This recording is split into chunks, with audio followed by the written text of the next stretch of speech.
Focus. Ideate. Innovate. Enable. Kotak Mutual Fund presents Investmentor in association with Network 18. Hello and welcome to this special conversation. Kotak Mutual Fund presents Investmentor in association with Network 18, an investor education initiative by Kotak Mahindra Mutual Fund. I'm Surabhi Upadhyay. Now, in the Investmentor series, you've been hearing a series of conversations on investing, on different types of funds, different asset classes, and of course, different concepts that you can perhaps look at. Today, we'll be taking up two interesting themes, both of them tied together with one, of course, common thread, and that is diversifying your investments away from India into global markets, be it on the equity side, on the fixed income side, or perhaps even a new emerging asset class, and that is real estate investment trusts, REITs, as they are called. Why go global? What are the merits and demerits of it? What is the regulatory framework you have to keep in mind? We will discuss all of this. So let me introduce my panel of experts. We have with us Lakshmi Iyer of Kotak Mahindra Mutual Fund, as well as Harish Krishnan, who's also a fund manager at Kotak AMC. Thank you very much, ladies and gentlemen, for joining us in this conversation. First thoughts on our first issue at hand, Lakshmi, and I'll open out with you, ladies first, as they say. Why go global? Why go global? The answer is very simple. There is a case for diversification, A, within asset classes, and B, obviously within geographies. And that clearly puts in a necessity to really look at global offerings agnostic of asset classes. It could be tail-ended, but certainly to provide a good diversifier at a time when you are naturally, overweight India as a region as part of your portfolio. It also helps as a currency diversifier. Apart from an asset class diversifier and a geography diversifier, it also helps on the currency front, especially when you are witnessing a depreciating trend on your regional currency. So I think these are the key reasons that come upfront to mind why one should seek to diversify across borders. Okay, those are interesting sort of thoughts to keep in mind. Harish, let me bring you in as well. What are your thoughts on investing in overseas markets? And then generally when one thinks of investments beyond India, would it necessarily entail higher risk? Part of the reason of going international or global is clearly a diversification motive. So I think, in a very thumb rule kind of a way, why we need to go global is more from a function of the fact that while India is blessed with a lot of great things, a huge amount of opportunity, a burgeoning middle class, good demographics, a lot of consumption headway for growth, and a lot of competent managements. There are certain aspects where we think that India is slightly behind the curve, while managements and opportunities are opening up.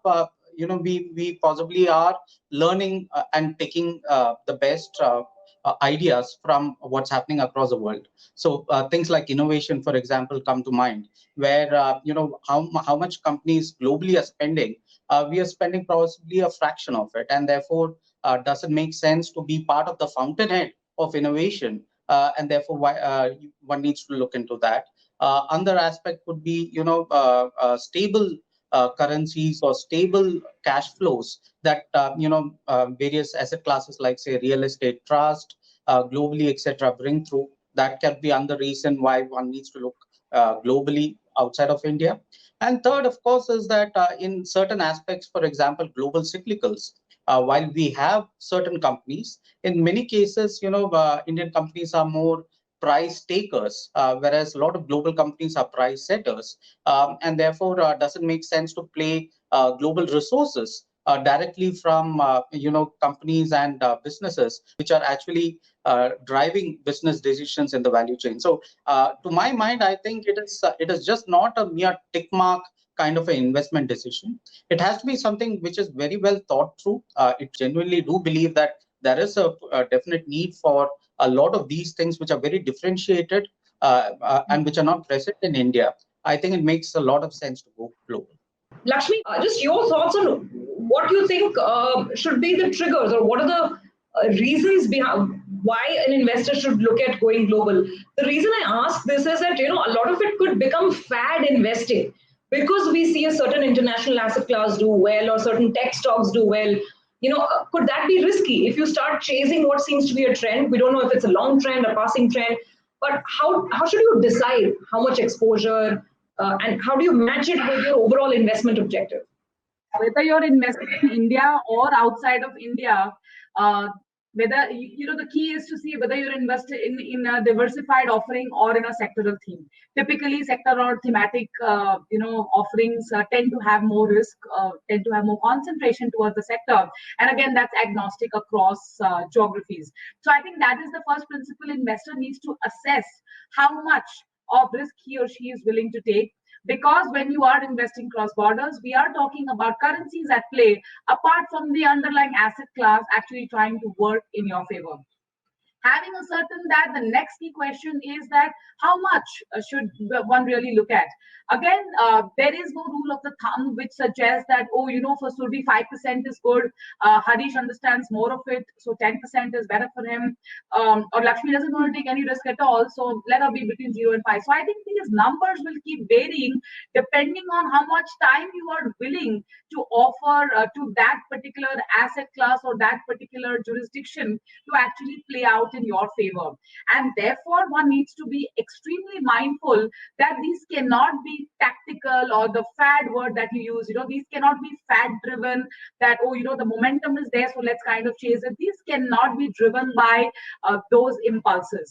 Hence, while there is no rule of the thumb, given the fact that these diversifiers have proved beneficial from an overall asset allocation standpoint, I think anywhere around the region of 5 to 15% of a portfolio of the investor, if it is diversified into offshore offerings, that could be a good starting point to go with.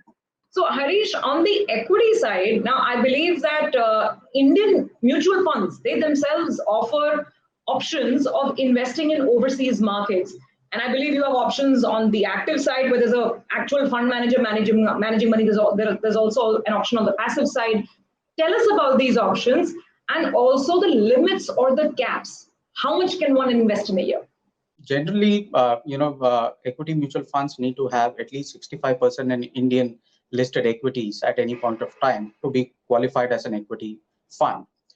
So given that, generally funds that have focused a bit on overseas tend to be limited to anywhere between, say, 20 to 35% of their fund, which can be put into companies or offshore assets for various reasons, right? So that is one approach. There are, of course, a plethora of ETFs and passive funds as well, which go entirely into various funds overseas. They could be on the technology side, they could be on consumption, global consumption trends, etc., which again are very interesting place. Of course, the taxation pools then kind of differ from a plain equity fund. Most of mutual funds have chosen either to go on a completely active side, wherein they have dedicated resources either internally or with the help of external experts who manage the overseas portion. Or there are also been a trend of this pool of money which is invested overseas to be part of, let's say, an ETF or a fund which tracks various indices globally, and therefore gives that diversification pool.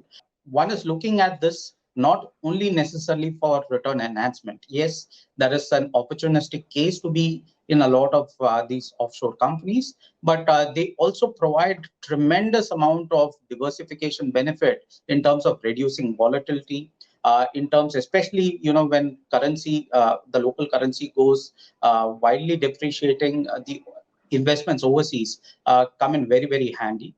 And not necessarily all of them have to be even in the form of, let's say, equities. There can also be instruments which are non-equity, which are part of that pool of assets from an equity fund perspective. So Lakshmi, then let me come to you. I'm not sure, is it like a fund of fund structure, or are these multi-asset funds which could also give you some international fixed income exposure?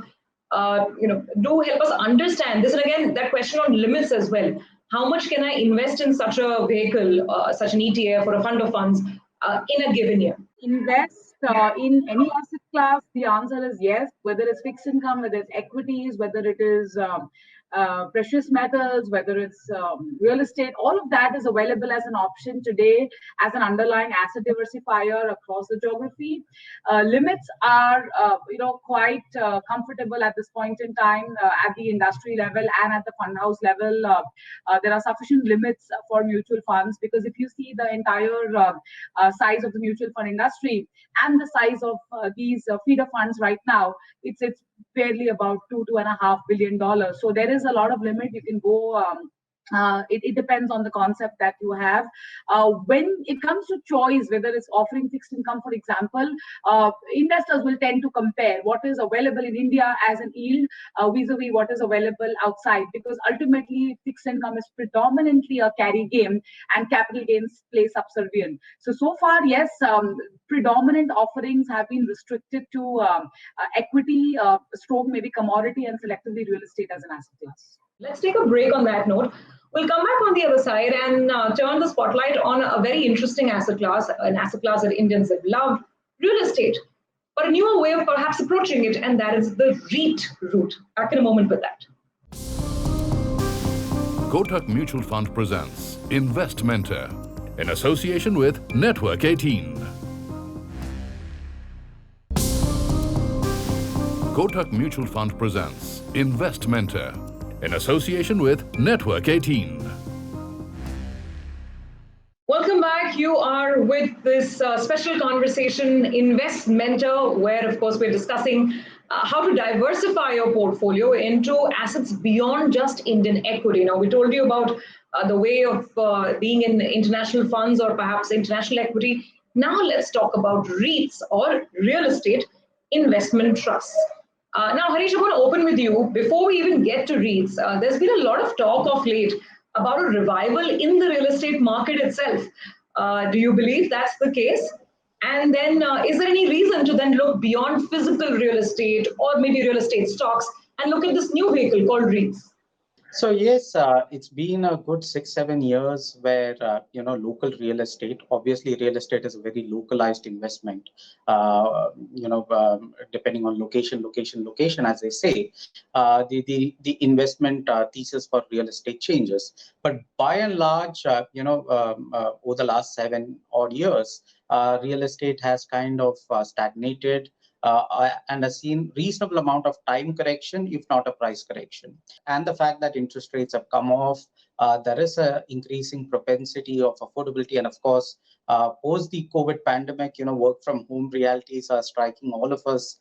There is definitely some higher probability that one can assume that the real estate sector can possibly do much better than what we've seen in the recent past. Now, within real estate, of course, one can go to the physical route of owning real estate, both on residential or on commercial, or even it could be in the form of, say, warehousing, etc., which is seeing a reasonable amount of boom given the entire e-commerce way of life that we are all starting to see. At the end of the day, these are all assets which are large ticket assets in one particular place, which brings with it its own concentration risk. One can't dispose of just one small room within a house, or one small 500 square foot within a tower to kind of meet expenses whenever they happen. And therefore, given that it is a very chunky investment route, possibly stocks become a far better avenue. Or it could be funds which have a larger exposure to real estate. Or we could look at avenues like real estate investment trusts, which are starting to emerge within India, as well as overseas, with a very established market to consider and evaluate for investments. Okay, so let's sort of dig a little deeper and try and understand the whole idea of REITs.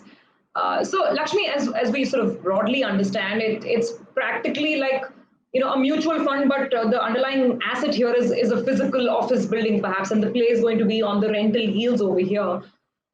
So again, how does one approach it? Is there a minimum size that you have to invest? Because mutual funds are very simple. You can invest, anything, you can do 1,000 rupees a month. But do REITs come with limitations when it comes to aspects like ticket size? The REITs obviates the need for an individual investor like you and me to actually buy or own a physical property, or finance a physical property. So that is where this investment trust, or it's called real estate investment trust, comes in, where they actually own, operate, or finance all of these. And the key word is it's an income generating real estate asset. So for all of us, we clearly think that REIT or a real estate trust, which facilitates something like this, is definitely an idea of time has come. In India, as we speak, we have 3 listed REITs available. Total combined market cap will be roughly around 55,000 crores, and many more to come. So it's easily tradable, transactable on the stock exchange, like you buy or sell any other share. Also, we have seen, REIT offerings in the mutual fund space also, which apart from India also gives an option to invest outside of India, where it's more diversified. In India, it's still restricted to office spaces. There you also have, data centers and logistics and warehouses. So again, it offers within an asset class a diversifier. So therefore, ticket size again is not a challenge. It is like any other mutual fund.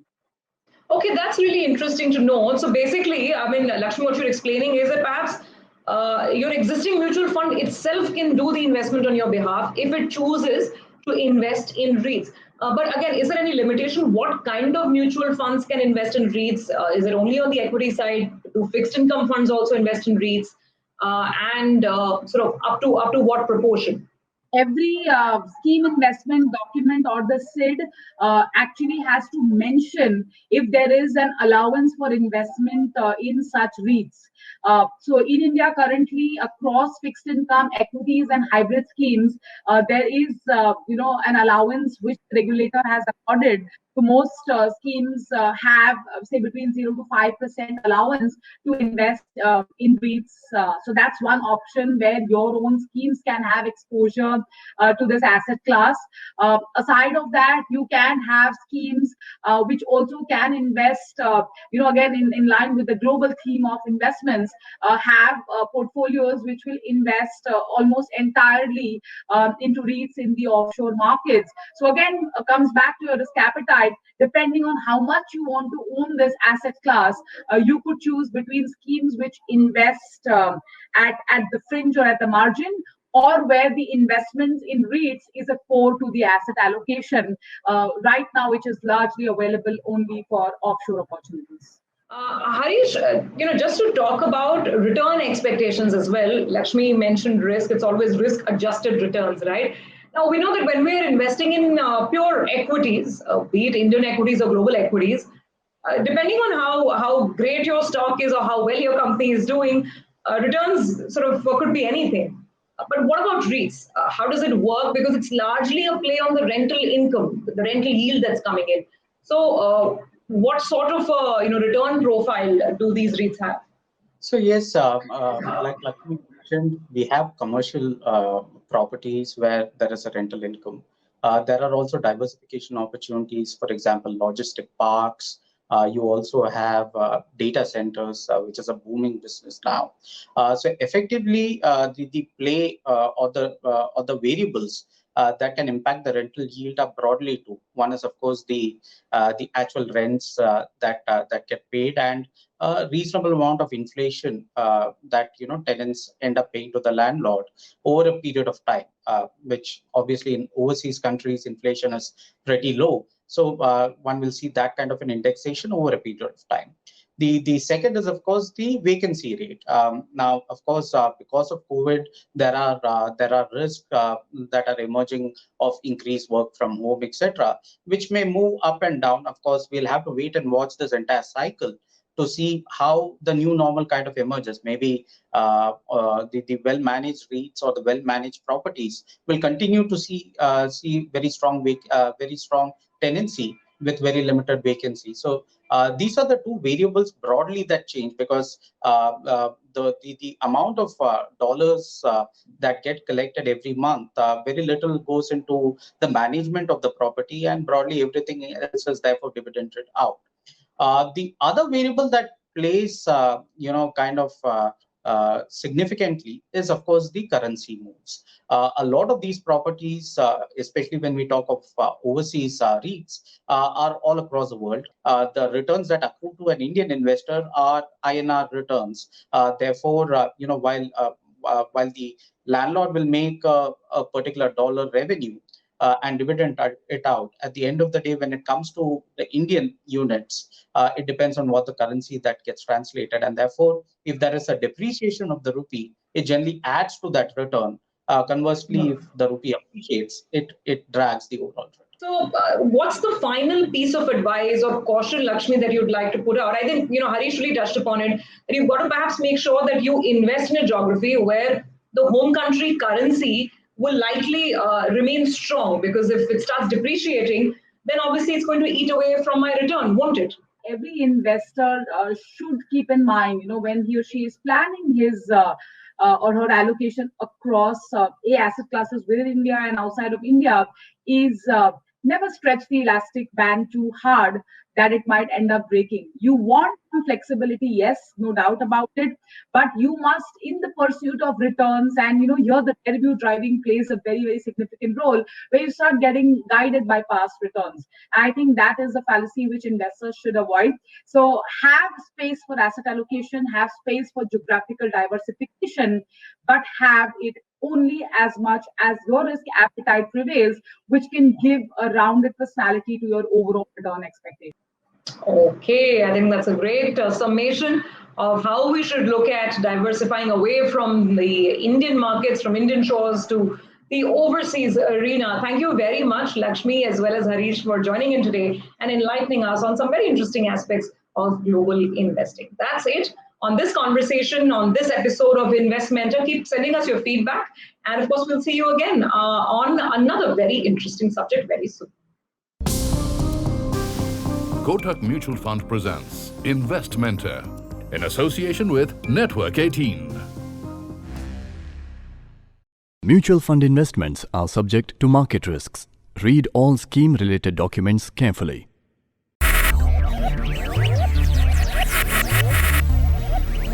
Focus, ideate, innovate, enable.